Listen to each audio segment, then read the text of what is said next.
Hi, this is Michelle Booth, founder of Make Momentos. Today I have the pleasure of talking with Mark Loewen, licensed professional counselor and the author of What Does a Princess Really Look Like? One of the keepsake ebooks available at makemementos.com. Mark has a lot of food for thought and tips for parents on how to raise brave girls.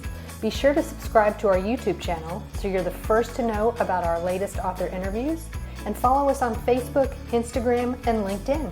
Enjoy the video.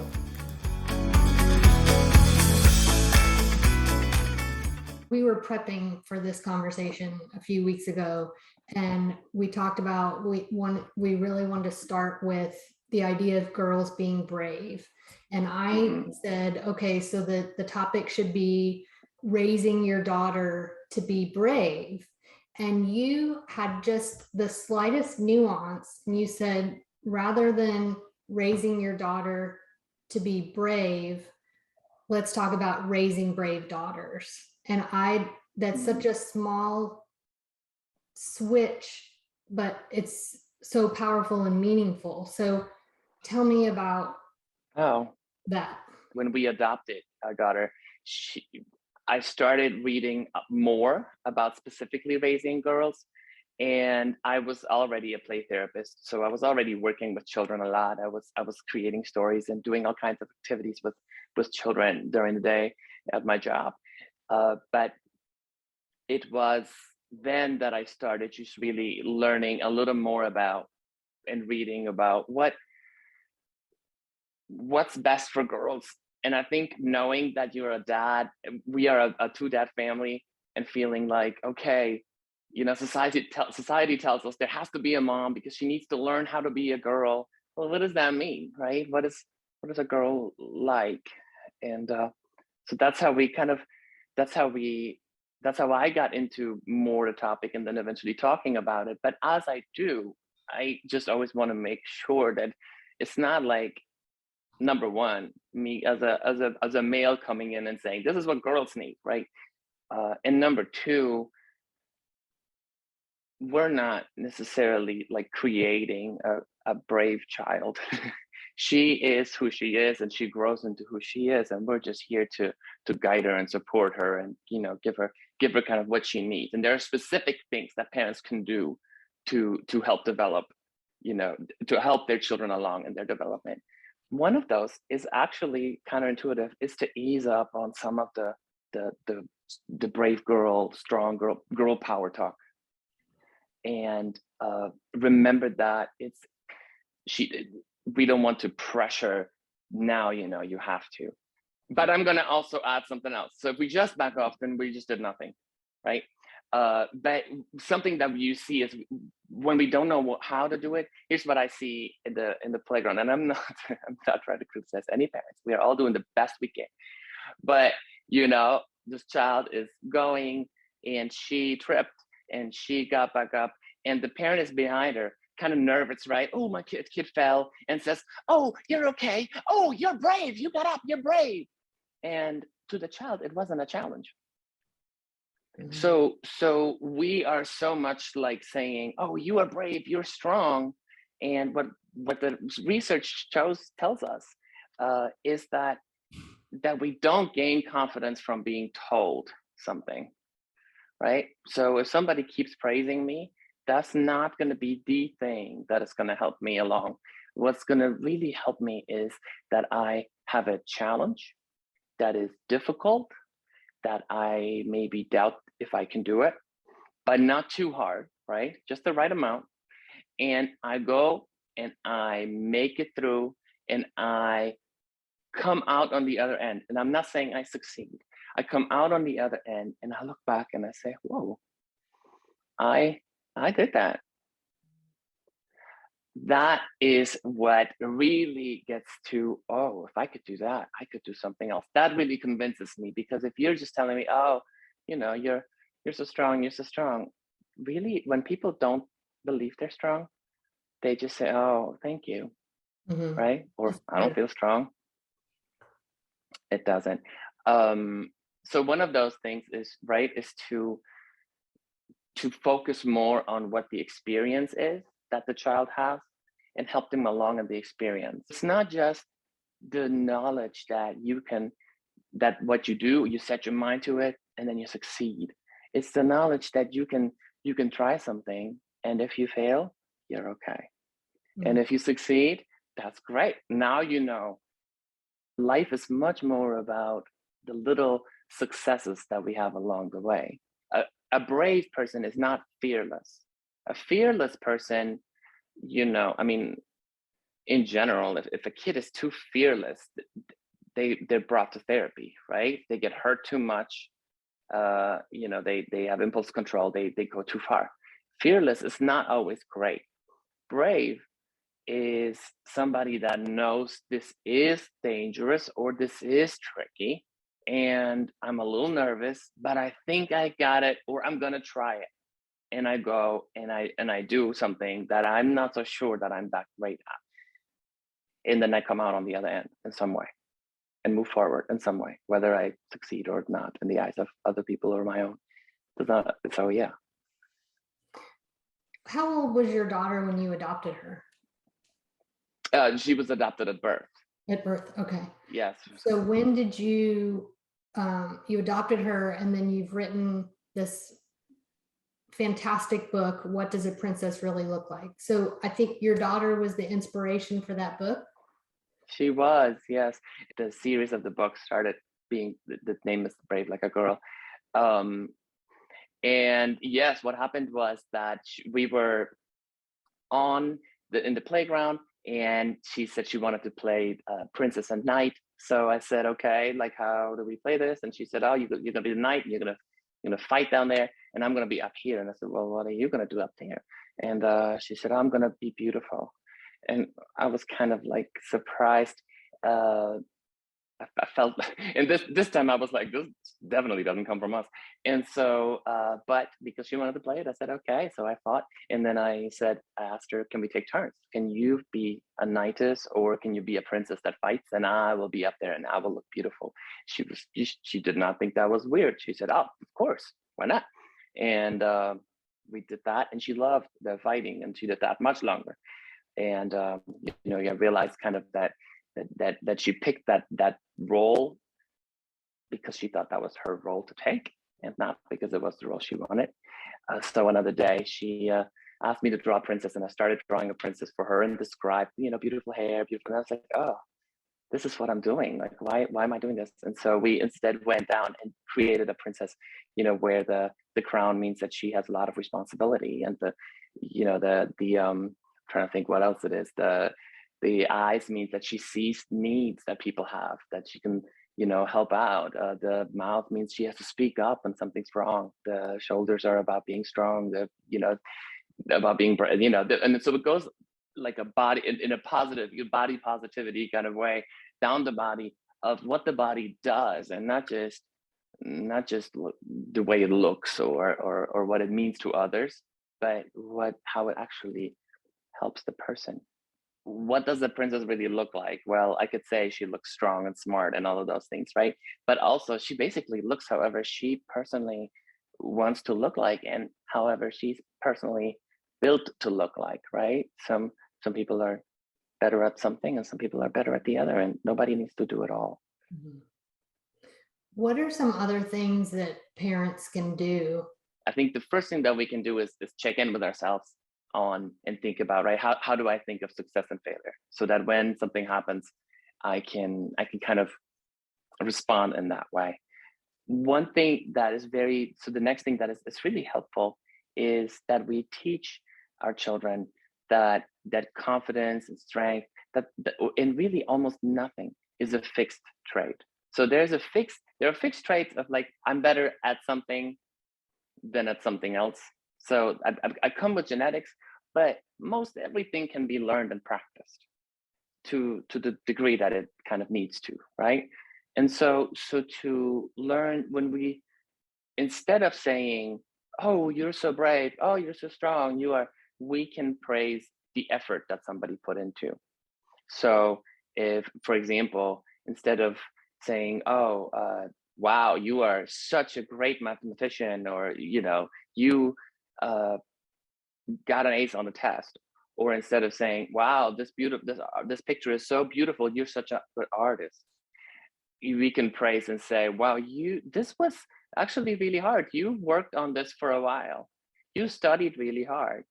You really dedicated time to it. You really figured out what colors were good to go together in this. So I think kind of like being seen and having your efforts seen really, really matters. There's this other study that says that in general, so when I say this, right, I say the study says it says in general, not all girls, not all boys, but I guess more than not, so maybe 51% of when something bad happens, girls and women blame themselves, boys and men blame circumstances, right? So if I go and I don't get a job, the guy is like, these guys are crazy not to accept me, and the woman says, oh, I guess I wasn't good enough. And so this is not, we can do all the work that we can do as parents, but we live in a society with tons of images all around us. There's influences from everywhere.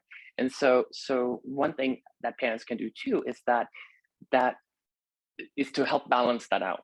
So maybe, keep a check on it, because again, not all girls, not all boys. And so, but if you have a boy, you can check on that and see, does he need to take a little responsibility? If you have a girl, to look at, is it really because of you, or is it circumstances as well? And kind of this, this thought of being enough. Just because something bad happens doesn't mean I wasn't enough. It just, things happen. So let's see, what are my strengths, and can I use those? If not, if it requires a different strength that I don't have, number one, fixed mindset versus growth, right? I can practice that and get better. I might also get the other person to help me out with it. And so then we're not competing, what we kind of see, what we see, like when people want to pit women against each other. I mean, society wants to do this, right? Who is going to be the one? Like, it doesn't have to be one. We can all be great at different things. And to keep that in perspective in our conversations with our kids can also be very helpful. What age can parents start bringing out the brave in their kids? First steps. I mean, of course, the little bit, this is more like for the parent to practice than it actually will help the child, right? But like first steps is and it's not one either or, right? You can say, oh my God, you're standing, yay, you stood up. Or, oh my God, that's so hard. You did it. You did a really difficult thing. That was hard for you, but you did it, right? Of course, like I said, that child is not going to get anything from it yet, but the parent is already practicing it. And so as they grow, if just keep continuing to practice effort and continuing to see a struggle, we can also do that as our kids struggle with little friendship issues, right? And like fourth grade, fifth grade, sixth, I'm even thinking age 4, age 5, age 6. And just asking, what do you want to do about that? Oh, that's hard. How do you want to handle that? So it sounds like you did something and this worked, or you did something and it didn't work, but now you know that doesn't work. So where do you go next, right? So I think allowing kids to not just solve the problem for them, but just staying with them, because when they face something difficult, they can, if they can realize they're getting through it, then they'll look back. And if they don't look back, that's when we can go back and see, oh, see what you did. And so I'll tell you one more story. We were riding our bikes and we're trying to get up the steps, and I asked her, I said, there's the ramp over there, we got to go a little further, or there's these stairs, so we can go further or we go harder, shorter. And she always will pick shorter. It's not like long and doing anything that takes long. She said, we're going up the steps. Okay. So I'm next to her and I go and I said, if you need any help with your bike, I'm right here. And so we start going up, and the rule is, right, don't do anything for your kid that your kid can do by himself. And she's struggling, she's pushing. And so I asked, I said, do you need help, or are you good? And she said, I'm good. Okay. You would not believe the amount of people that passed us and said, does she need help? And I want to know, I can't, because I don't know if this would happen. I don't know if it would happen if there was a boy. Mm. I have a feeling people will be like, oh my God, you're so strong. Look what you're doing. But not only were they, in their, great intentions had wanted to help, they also probably, I'm there as a parent, like, I know they're judging me. Like, why is this dad not helping his kid? I was actually, at some point, she was like, I want just a little help. I said, okay. So I just put like one finger under on one side, and I'm like doing it because I know and she was going up, she was doing it. And every time, does she need help? And I said, no, she's good. And then I realized, oh, they need, and I said, she's very, I said it's more for her than for them. So now she actually is working really hard, and she's pretty strong. The next person, I said, yeah, she knows that I'm right here for her if she needs me. Okay. And so as we go up, we got there, and she said, oh, right. And I said, ooh, look back. She looked back. I said, that's what you did. Mm.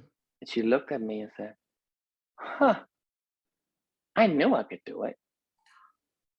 Right. And so it's that little moment. Yeah. It's not the glorious, it's the little moment of, ooh. So that to me, that moment of getting up the steps was more valuable than the whole rest of the ride for us, right? But that's the big short moment. Those are the things that make it. So as parents, to kind of just be in the effort and stay with it and not solve it, because I could have easily picked up that bike and taken it up.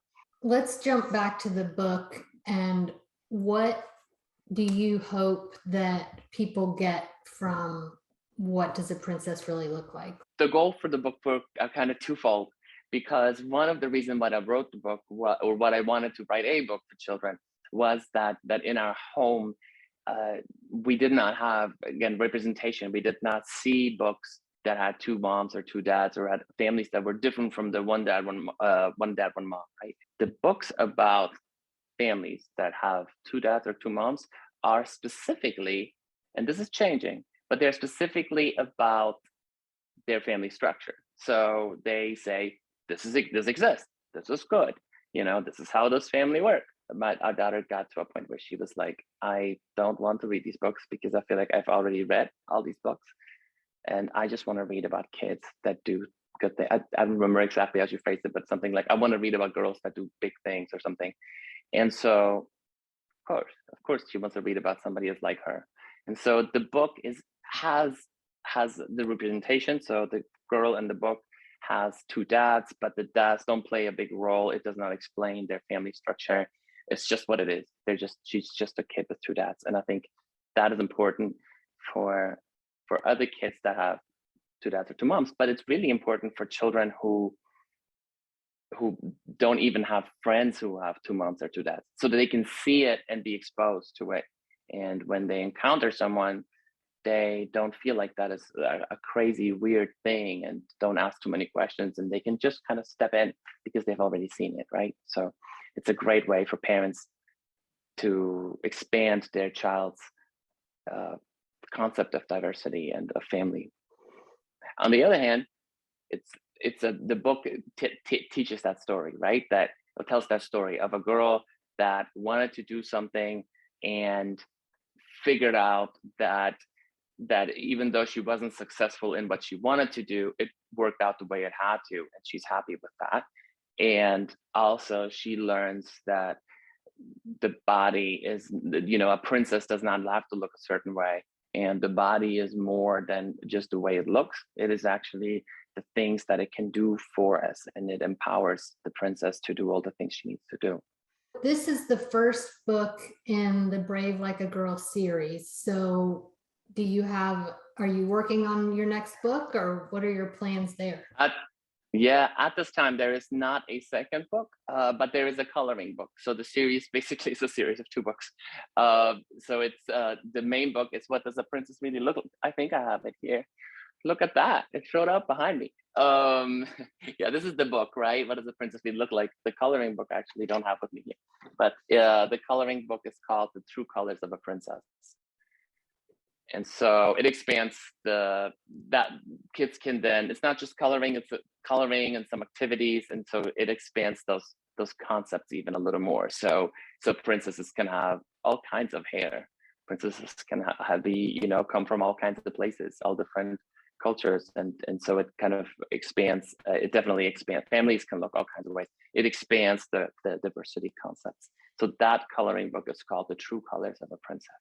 You have a website, marklowenauthor.com, Loewen, where people can go and read more about you and the book. And then if they want the print copy of the book, where can they get that, or the coloring book? The print copies can be ordered at any bookstore that sells books. Any place that sells books, they can special order it, just like any book.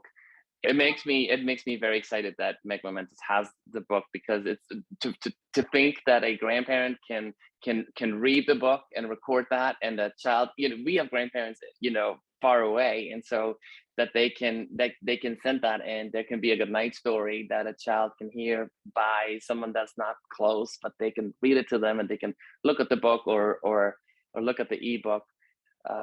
That's really cool. So what does the princess really look like?